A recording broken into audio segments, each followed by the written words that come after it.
Est-ce que vous êtes prêts pour Rafinha, saison 2025-2026? Il y en a beaucoup qui pensent que Rafinha, c'est un joueur qui a juste fait une bonne saison et qui va s'éteindre. Je pense que vous n'êtes pas prêts pour la saison prochaine. Il commence déjà à nous hype. Attendez, bougez pas, je vous explique. Il a dit: je vais essayer de faire mieux que l'an dernier. Remporter la 6ème Ligue des Champions pour ce club est l'un de mes plus grands rêves. Et il parle aussi de la concurrence. Pour jouer sous ce maillot dans ce club, il faut être prêt à affronter toutes les compétitions. À mon avis, plus il y a de la compétition, mieux c'est. Au final, cela nous aide à progresser en tant que joueur et c'est le plus important si nous voulons remporter des titres. Et il a expliqué qu'il partira quand il comprendra qu'il n'arrive pas à aider l'équipe, qu'il sera plus d'une grande utilité, qu'il veut que la récompense du Ballon d'Or soit juste. En fait, les gars, quand on parle de Rafinha, en fin de saison l'année dernière, il avait dit une chose: qu'il monte en puissance et qu'il fera mieux que l'année dernière. En parlant de la saison de Xavi, regardez la saison qu'il a fait, la saison sous Flick. Meilleur buteur et meilleur passeur en Ligue des Champions, la deuxième meilleure campagne individuelle de l'histoire en LDC, derrière Cristiano Ronaldo. C'est une dinguerie, les gars, de se dire ça.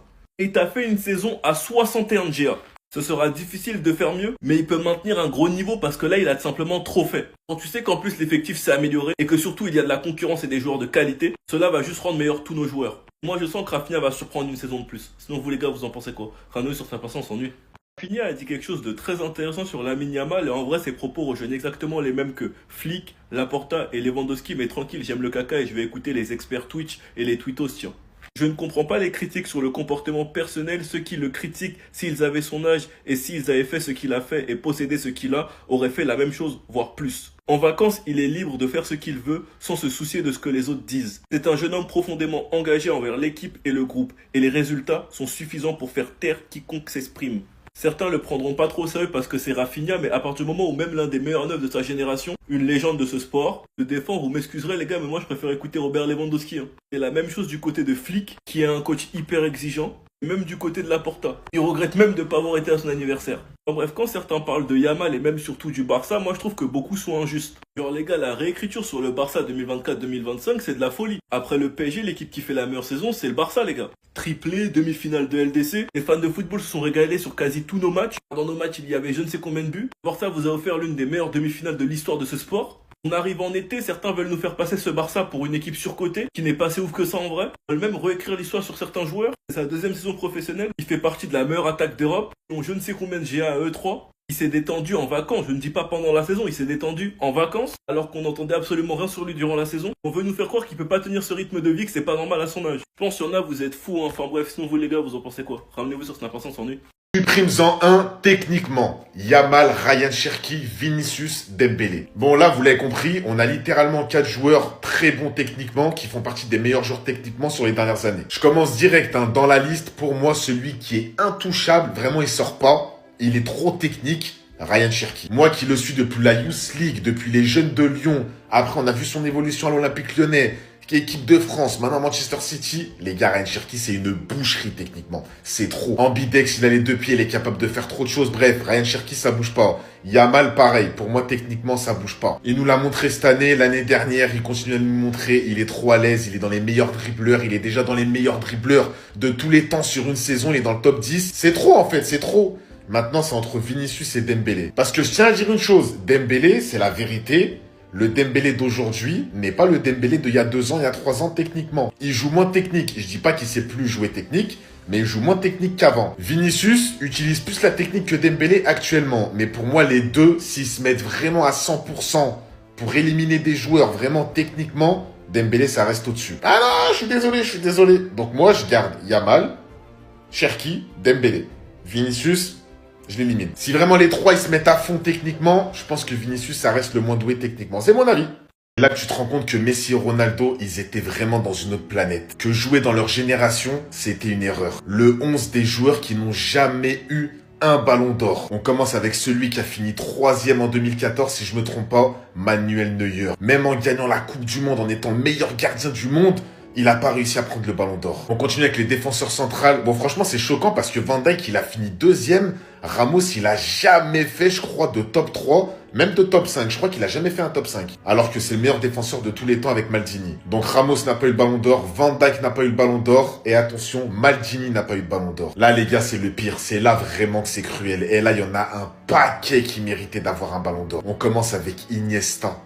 Iniesta a pas eu de ballon d'or. C'est vraiment un des joueurs, s'il n'y avait pas Messi et Ronaldo, il en aurait pris 2-3 facile. Toni Kroos, pareil. Alors, il aurait pu le prendre en 2024 à la place de Rodri. Moi, perso, pour moi, Toni Kroos, il le méritait plus que Rodri, vu la saison qu'il a fait avec le Real. Mais il n'a pas pris de ballon d'or. Monsieur Xavi Hernandez, un des meilleurs milieux de tous les temps. Les vrais, ils savent. Je pense, lui, pareil qu'Iniesta. Il n'y a pas Messi, Ronaldo. Il en prend deux facile. Peut-être celui de 2009, peut-être celui de 2011. Mais il en prend deux. Là, les gars, on arrive sur un cas 2025 de dire que Neymar n'a même pas un ballon d'or, c'est grave. Bref, après, il y a eu Suarez, Lewandowski qui l'aurait mérité en 2020, Thierry Henry, Samuel Eto'o, Drogba, il y en a plein, les gars. Hazard, Robben, Ribéry, il y en a plein. Dites-moi lequel, pour vous, méritait vraiment un ballon d'or. Il a juste changé son jeu. Pour les 2012-2013, là, qui disent que Désiré Doué, que nanani, nanana, ils sont plus techniques que CR7. Regardez cette vidéo, ce qu'il était capable de faire techniquement. En termes de skills, c'était un des joueurs les plus complets de l'histoire du foot. CR7 2008. C'était un des joueurs ultimes. Il savait tout faire. Frappe, vitesse, dribble, coup franc, but de la tête, pied droit, pied gauche, accélération, tout. Tout. Franchement, je pense que c'est un des joueurs les plus complets de l'histoire, en fait. Regarde. C'est trop ce qu'il faisait. Regardez techniquement. Vous le respectez pas assez? Moi, je m'en rappelle très bien, en 2006, 2007, 2008, quand nous, on était petits, notre génération, quand on était petits, on allait au City, on voulait tous faire comme Cristiano Ronaldo. Et de aujourd'hui, voir des gens qui ne l'ont même pas connu, ne serait-ce qu'une saison à l'époque, dire qu'il est capable de reproduire les gestes de Yamal, de Désiré Doué, de Vinicius, mais pardon, mais la grosse blague. Mais moi, je vous le dis, un Vinicius, il part jamais avec Cristiano Ronaldo Prime en termes de dribble, hein. Même en termes de skills, en termes de ce que tu veux. C'est juste qu'il a été intelligent, il a changé son jeu. Il a pris un ballon d'or en 2008, c'était une façon... CR7, en fait, il s'adapte. Il s'adapte au championnat, il s'adapte au jeu, à son équipe. À Manchester, il avait un jeu. Au Real, il en a eu un autre. À la Juve, il en a eu un autre. C'est comme ça, t'avances avec le temps. Entre guillemets, t'évolues. Alors, il a pris de l'âge, voilà, il s'est reconcentré un peu plus sur le but, sur la finition. Il a raison. Et surtout, quand même, faut pas oublier, il a eu quand même une petite blessure qui l'empêchait d'être plus vif sur les dribbles comme avant, tout ça. Donc voilà. Concernant ce que j'ai dit ce matin, les frères Williams ont publié un communiqué pour démentir. Bon, ils ont dit Athletic oui. Donc logiquement, vous gagnez tout, même vos procès. Donc eux, en tout cas, le côté d'en face qui ont déclaré qu'il y a eu une fraude par rapport à une Merco à 80 000 qui n'a pas été payée de ce que j'ai compris. Eux, ils ont engagé des poursuites judiciaires. Donc gagnez votre procès, comme ça on va dire ouais, vous avez gagné. Parce qu'ici, les féminines, on va en parler. Bilbao, la tête d'homme, déjà Barcelone, je vais y aller. Bilbao, le match retour, je vais y aller. Féminine, c'est fini pour vous. Les jeunes, en plus, ils avaient gagné contre le Barça l'année dernière.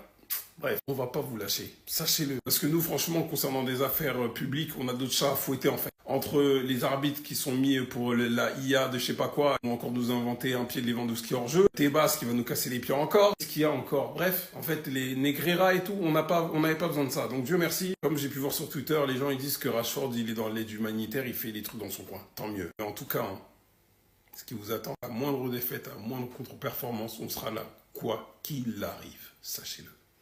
Triste, hein, mais tout le monde est en train de retourner sa veste. Rashford, c'est fort, hein, mais je trouve que vous allez un peu vite en besogne en disant que il va sauter Rafinha. Pour l'instant, on n'est que sur des matchs de pré-saison, mais il faut bien reconnaître que les nouveaux arrivants, ils font forte impression. Que ce soit Rashford, Rooney Baradi ou même Juan Garcia, pour l'instant, c'est un sans faute. Après, pour les titulaires, je pense qu'ils sont en manque de rythme. Quand la saison va reprendre, ils vont monter crescendo. Après, pour ce couloir gauche, c'est vrai que Rashford, s'il arrive à retrouver son haut niveau, ça peut être plus intéressant qu'un Rafinha. Maintenant, à voir s'il arrive à le faire, il n'y a aucune garantie qu'il le fasse. Rafinha, pour l'instant, ce n'est que des matchs de pré-saison. Lui aussi, il va monter crescendo. Il nous a déjà surpris l'année passée, donc il peut nous surprendre encore une fois cette année. Mais pour l'intérêt du club, ça me ferait mal. Mais si Rashford, il est meilleur, bah, je le dirais, tout simplement. Et même si on l'a vu un peu en 10, dézonné aujourd'hui, c'est toujours pas du niveau d'un Dani Olmo qui est spécialisé pour ça. Donc finalement, je pense que cette concurrence à gauche, elle va bien avoir lieu. Après, il faut aller dans l'intérêt du club, mais on est d'accord que le meilleur doit jouer.